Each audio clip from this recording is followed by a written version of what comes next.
come in. Oh. Wait a moment. As my husband widened his eyes, I followed his gaze to find a drenched girl standing there, despite the cold weather, wearing sandals and thin clothing. Could you please give me something to eat? Approaching me, the girl extended her trembling hand, holding a single $1 bill.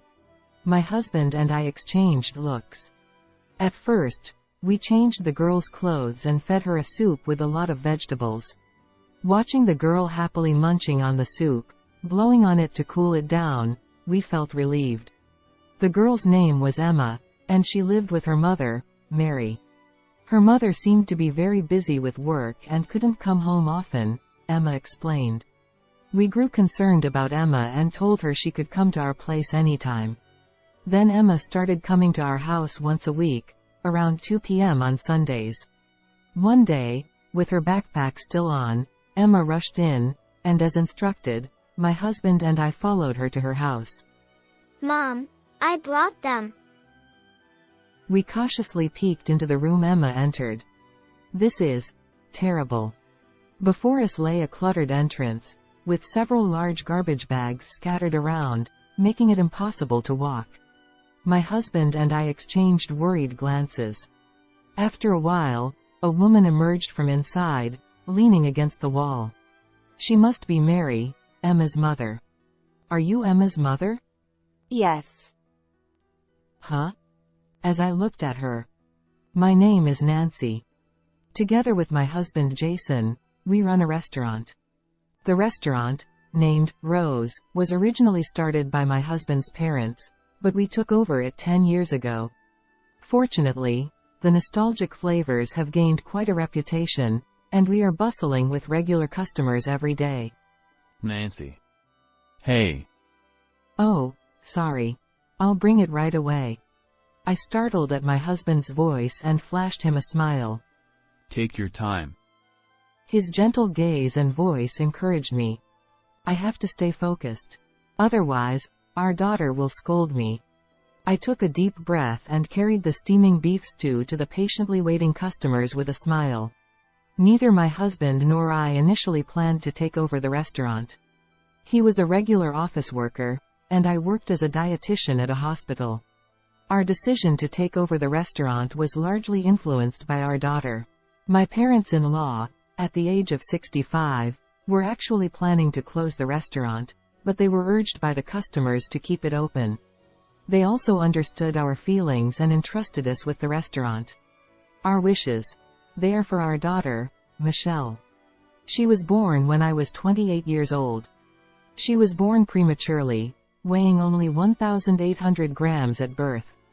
I hope she grows up to be as lively as a rose, brightening everyone's surroundings. And I hope she's loved by everyone like our restaurant. With such hopes, my husband wished for our child who fought hard to live inside the incubator. Michelle, the hospital stay has been extended again.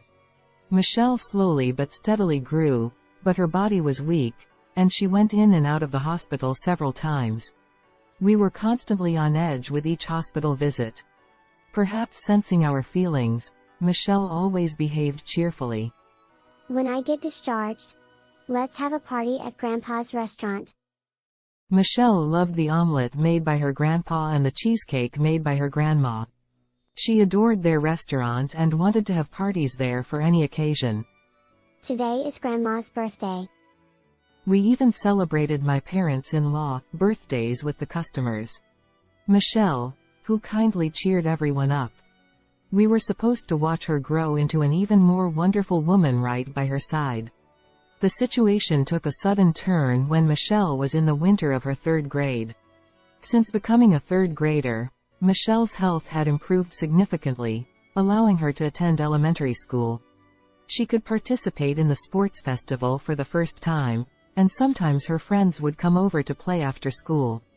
Just as we were relieved that she could finally lead a normal life, one day we received a call saying Michelle had collapsed at school.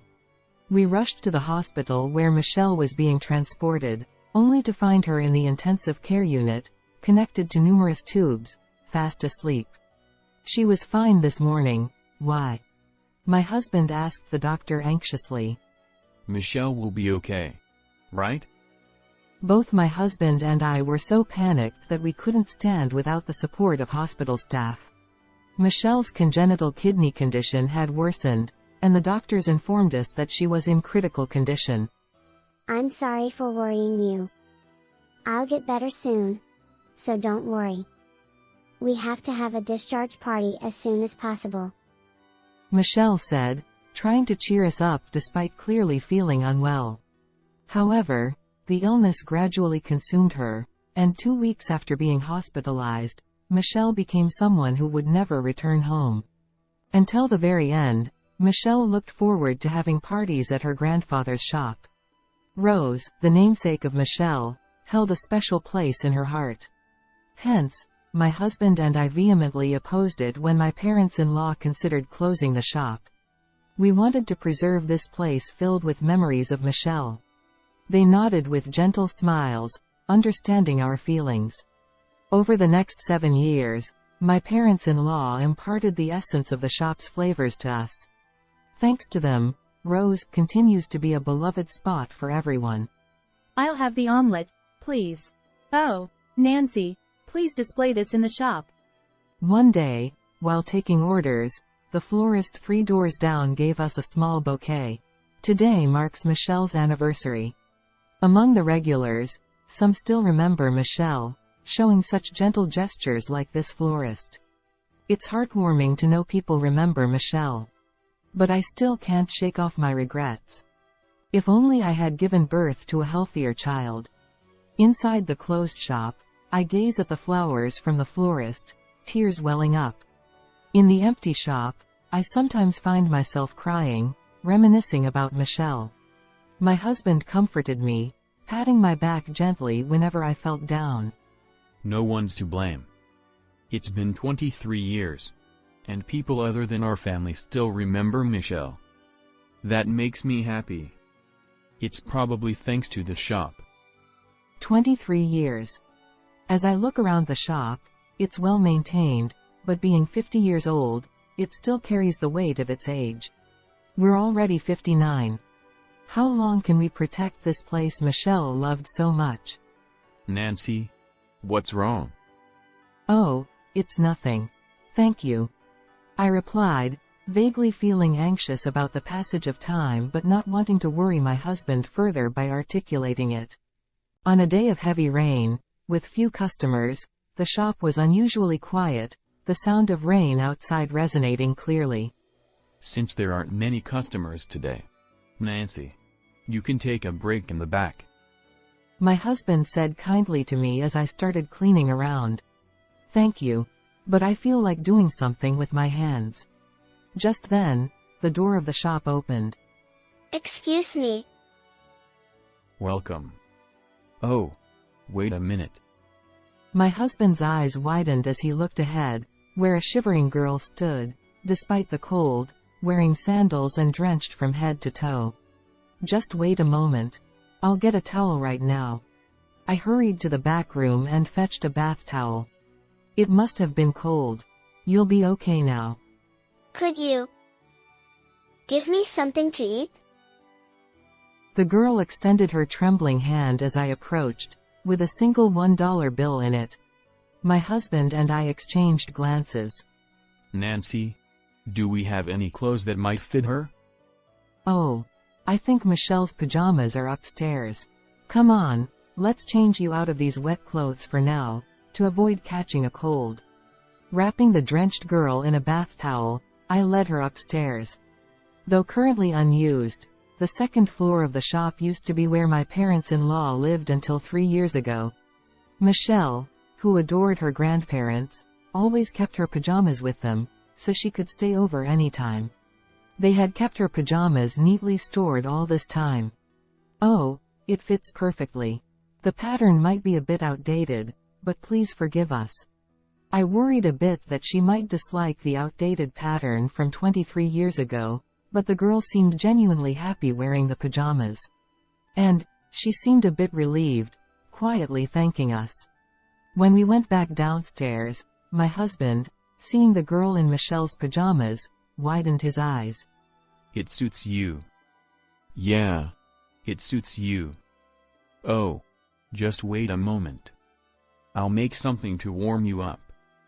My husband started happily chopping onions. Perhaps feeling a resemblance to Michelle in the girl, my husband occasionally gave her gentle glances. Be careful. It's hot. After a while, my husband brought a hearty soup. Wow, it looks delicious. The girl's face lit up brightly. Watching her happily slurp the soup while blowing on it, we couldn't help but smile. I'm full. Thank you for the meal. The girl, finishing her meal, politely clasped her hands. Hey, can I ask your name? I'm Emma. Emma. My husband and I exchanged glances, noticing her speech bore a resemblance to Michelle's. Further inquiry revealed Emma was 8 years old, the same age Michelle was when she passed away. That's why Michelle's pajamas fit her perfectly. Michelle was this small. The thought of Michelle brought tears to my eyes involuntarily. At the same time, I wondered why such a young child had come alone to our house in the heavy rain. Can we ask about your home, Emma? Timidly asking, Emma nodded and began to speak. She lives with her mother, Mary, just the two of them. Her mother seems to be very busy with work and can't come home often. What does your mom do for work? Cleaning and making bento boxes. It seems her mother doesn't have a regular job. Does she usually make dinner for you? Usually, she leaves sandwiches or noodles for me. But today, there was nothing. I think Mom was really busy. So, I thought I'd buy something to eat for $1, but the rain was too strong. Unable to reach the supermarket, Emma happened to find our shop and came in as if guided. It was evident from her speech that Emma loves her mother dearly. Although I had never met her mother, it was clear from Emma's words that her mother was desperately raising her. As a single mother, this mother and daughter probably have no one else to rely on.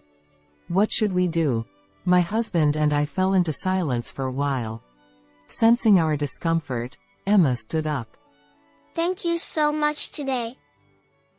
The soup was delicious and made me feel better. I know $1 isn't enough, but I'm sorry.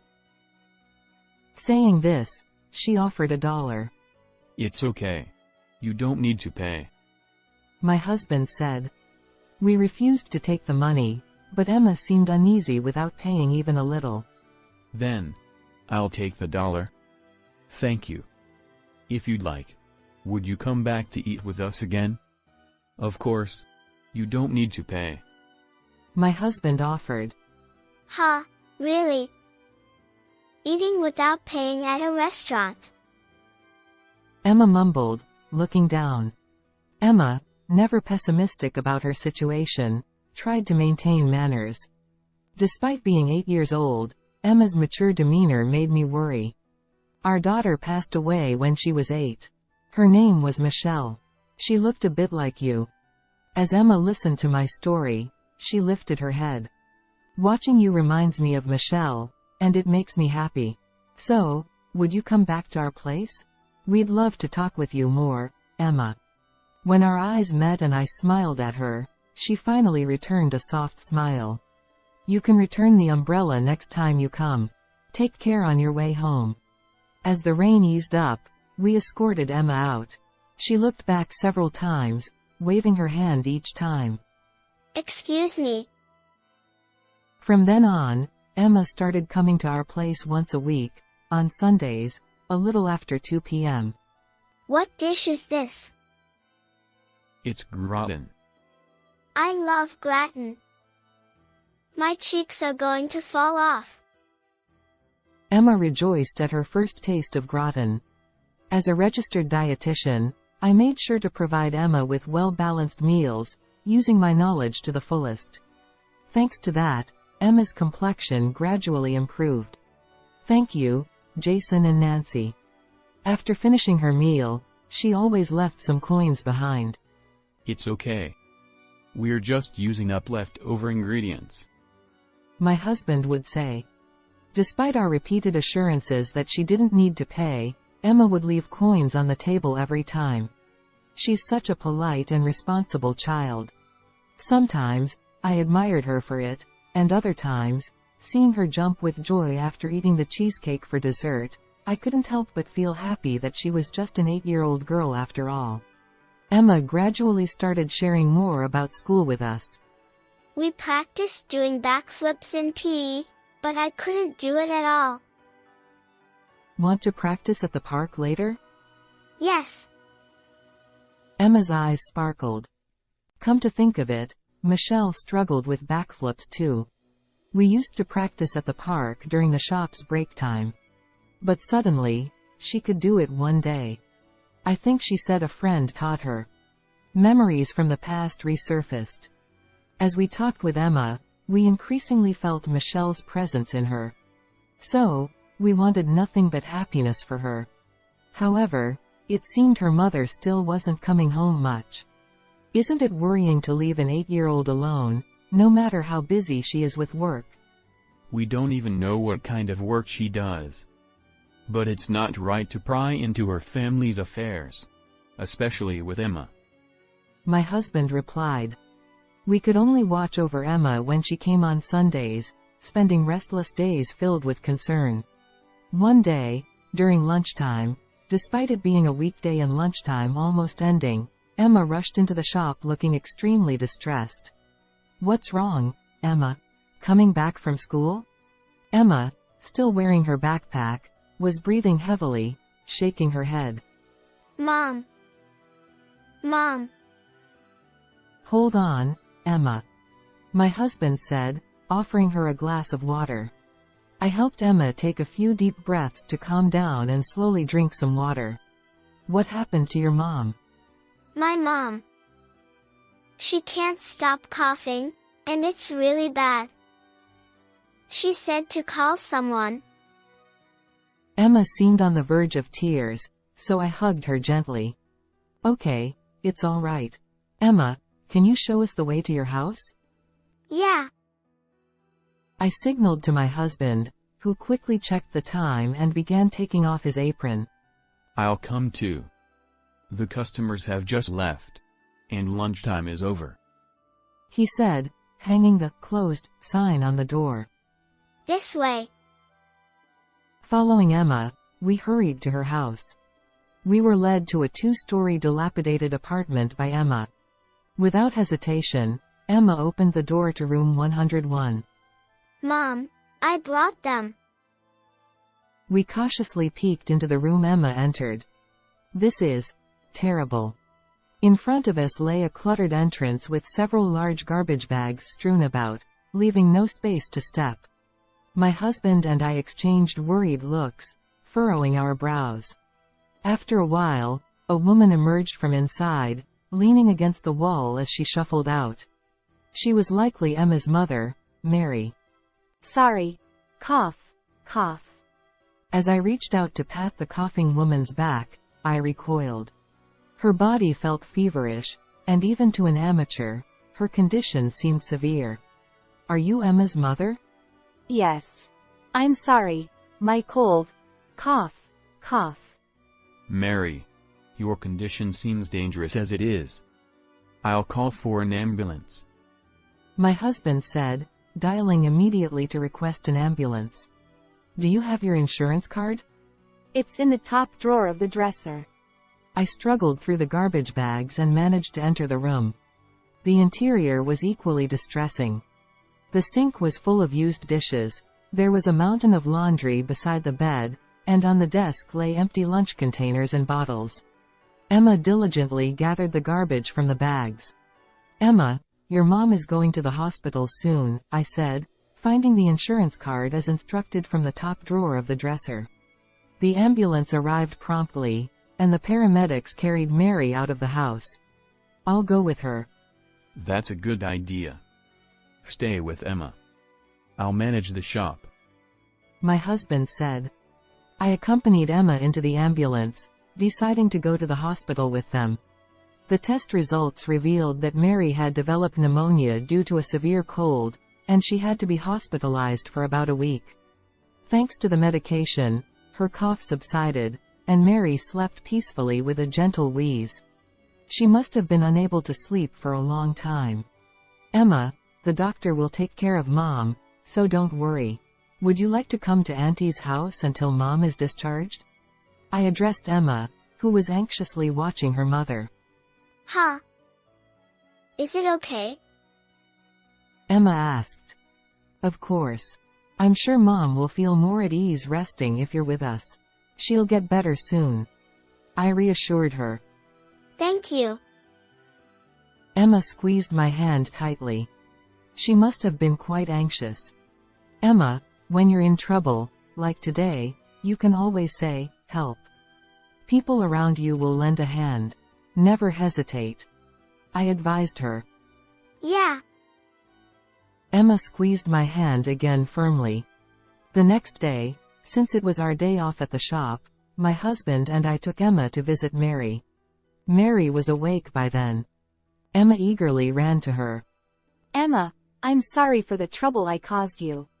Mary gently embraced Emma and then turned to us, kneeling on the bed with her head bowed. Thank you so much. For Emma. And for everything, even though we're not family. Mary's voice choked with tears. "Mary, look up.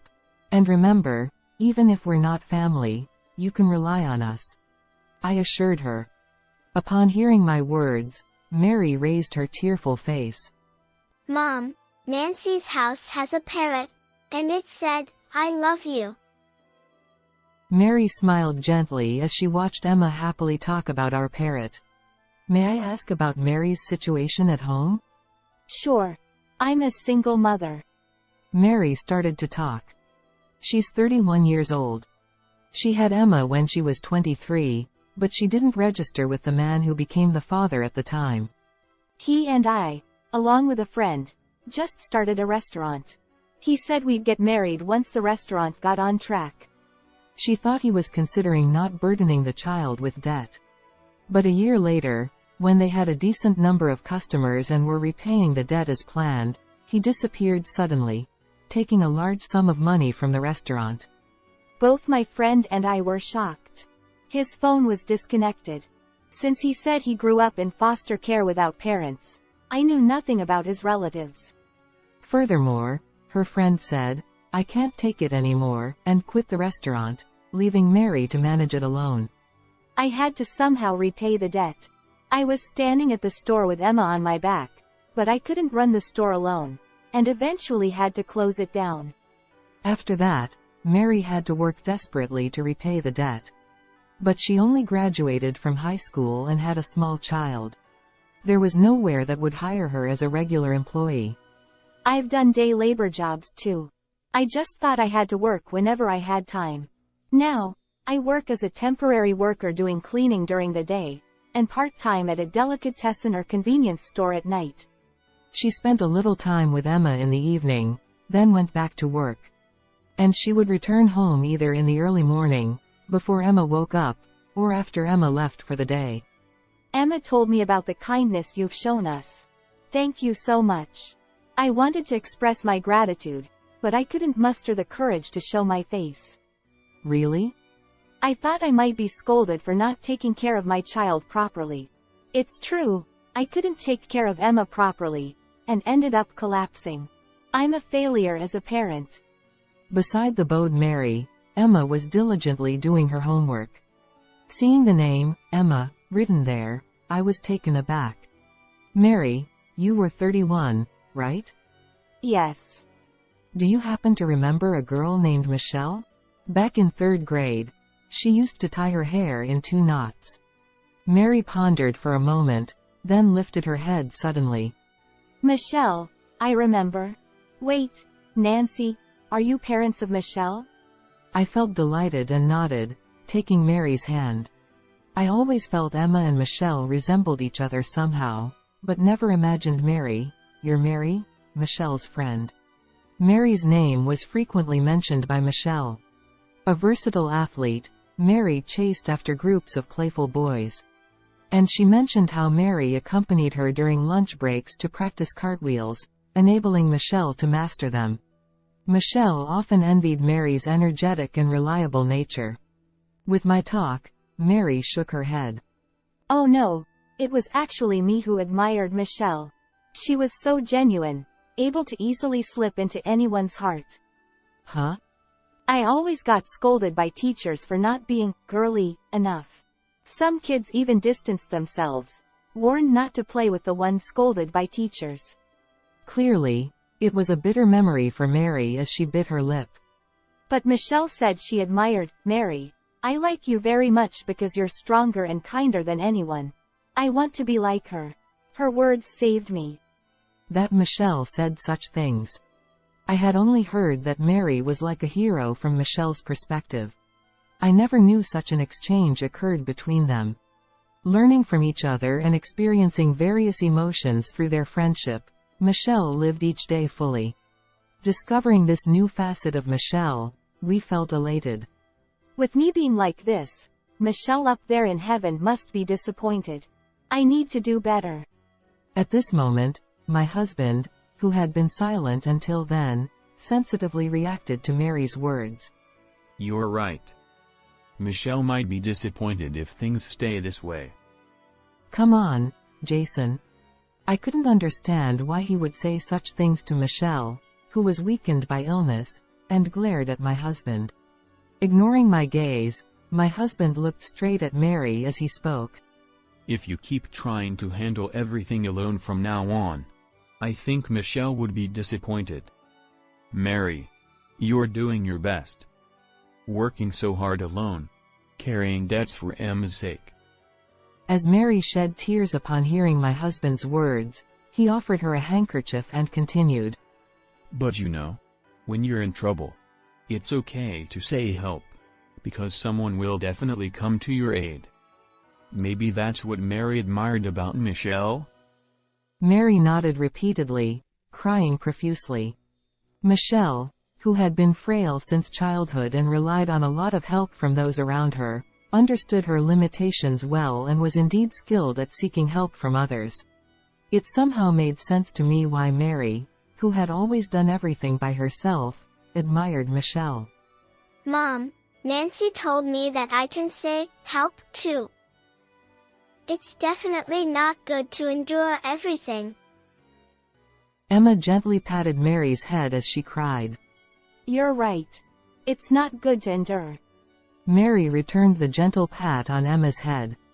Then she looked at us and said, I don't think continuing to live like this is a good idea. But becoming a full-time employee is difficult for me. Could you help me? From Mary's earnest gaze, I felt once again the strong desire to help this mother and daughter. Mary, you used to run a restaurant, right? Are you interested in cooking? Yes. I enjoy seeing the happy faces of customers when they're full. My husband nodded as he looked at me. We run a restaurant. How about working and living here with us? What? Mary was so surprised by the sudden proposal that she couldn't even speak. What does living here mean? Emma, remember when you first came to our place and changed upstairs? Well, nobody lives there now, so I thought maybe you and Mom could live there. And Mom could work at our restaurant. Wow! So, Mom, I can see you anytime while you're working? Emma bounced around happily. Is it really okay? It's a bit old-fashioned, but we've been cleaning it regularly, so I think it's livable. The salary isn't that high, but you won't have to pay rent, and you'll get meals during the day and night. That should be enough for a decent living. My husband smiled kindly at Mary. Thank you so much. Thank you very much. Mary bowed her head repeatedly. You could ask for help properly. I'm sure Michelle is happy in heaven. Yes. Mary lifted her tear-streaked face and smiled. A week later, Mary was discharged from the hospital safely and moved upstairs to the shop. I hope you'll gradually get used to work. We don't do overtime here. Family time is the most important. If you have any trouble, just let us know. That's our workplace policy. Yes. Thank you very much. Mary's cheerful voice echoed through the shop. With her experience in the food and beverage industry, she was skilled in cooking and quickly learned the job. Moreover, she was good at accounting and became a valuable asset right away. You're lucky to have such a capable successor. Regular customers expressed their joy at the birth of a successor. I'd be happy if it turns out that way. But it's ultimately up to Mary to decide. If it's okay with me, I'll work even harder. I want to repay you all for your kindness in this shop. Her resolute answer brought smiles to both my and my husband's faces. I'm home. Welcome back, Emma. Every day, Mary and we, a couple, welcome Emma back from school. Emma secretly told us that being greeted with, "Welcome back," makes her incredibly happy. We've come to realize how spending time together as a family brings so much joy. Thanks to Mary and Emma, the shop has become an even livelier place. Emma, could you bring some water? Sure. Emma helps out too. Thanks to her, I no longer feel overwhelmed by the loneliness I felt after losing Michelle. I believe it's because of her that I can truly cherish this place filled with memories of Michelle. Ah, the weather is so nice. Maybe I should air out the laundry. On a warm and gentle day bathed in sunlight, the phone at home rang. It was from Emma. Hey, Nancy, can you come to the shop at 11? Let's practice cartwheels in the park. Sure thing. See you later then. Emma has become very attached to us as a couple. We already see Emma as our true grandchild. Since my husband had errands to run from the morning, I headed to the shop alone. Upon arrival, I noticed a sign on the door that read, "Party today," written in Emma's handwriting. Quietly, I opened the door. Happy birthday, Nancy. Emma's voice was accompanied by thunderous applause. Inside the shop, my husband, Mary, and Emma stood there smiling. The interior was adorned with balloons and decorations, and the tables were filled with delicious dishes. I've never had my birthday celebrated like this, and tears welled up in my eyes. Nancy, thank you for always being kind to me and Mom. Please continue to be good to us forever and ever. Emma read the letter and gave me a bouquet of pink roses. It was from her. Mary and she went to prepare early in the morning. The small flowers gathered, brightening the surroundings with vibrant pink, cheerful roses. Emma says we've helped her, but we've been helped a lot by Emma and Mary too.